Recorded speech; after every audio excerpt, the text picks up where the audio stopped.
मेरी वालदा फोत होई, मेरा वालद साहब है, मेरे 2 भाई ने।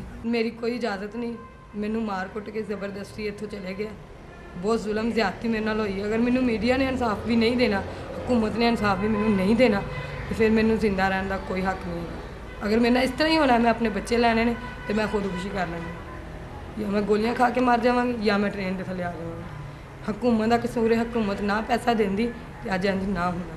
अगर मैं थले वाला मकान किराए पर दिता ਉਹਦਾ मैं 4000 रुपया किराया लैके वकील ਨੂੰ फीस ਦਿੱਤੀ। ਉਹ ਇਹਨਾਂ ਨੇ ਕਿਰਾਏਦਾਰਾਂ ਨੂੰ ਅੱਜ ਗੰਨਾ ਲੈ ਕੇ ਆਏ ਨੇ। ਬੱਚੇ ਵੀ ਅੱਜ ਹੀ ਅਗਵਾ ਕੀਤੇ? ਹਾਂਜੀ, ਬੱਚੇ ਵੀ ਅੱਜ ਵੱਡੀ ਲਾ ਕੇ ਮਕਾਨ ਲਿਆ, ਔਰਤਾਂ ਲਿਆਉਣ ਲੱਗ ਗਿਆ ਗਲਤ ਤੋਂ ਗਲਤ, ਸ਼ਰਾਬਾਂ, ਨਸ਼ੇ, ਇਹ ਸਾਰਾ ਕਸੂਰ ਹੁਕੂਮਤ ਦਾ। ਹੁਕੂਮਤ ਨਾ ਉਹਨਾਂ ਨੂੰ ਪੈਸੇ ਦਿੰਦੀ ਤੇ ਅੱਜ ਉਹਨਾਂ ਇਸ ਤਰ੍ਹਾਂ ਨਾ ਕਰਦਾ। ਇੱਕ ਘਰ ਦੀਆਂ ਇਹਨਾਂ ਨੇ 3 ਧੀਆਂ ਬਰਬਾਦ ਕੀਤੀਆਂ ਨੇ ਤੇ ਇਹਨਾਂ ਨੂੰ ਕੋਈ ਕਹਿਣ ਵਾਲਾ, ਕੋਈ ਪੁੱਛਣ ਵਾਲਾ ਨਹੀਂ ਹੈ। ਮੇਰੇ ਖਾਵਨ ਦੇ ਹਿੱਸੇ 'ਚ ਆਏ ਸੀ 1 ਕਰੋੜ 11 ਲੱਖ 11,000 11 ਰੁਪਏ 1100।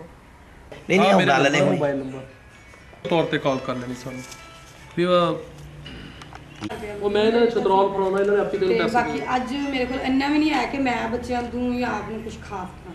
आज इन्ना भी नहीं है।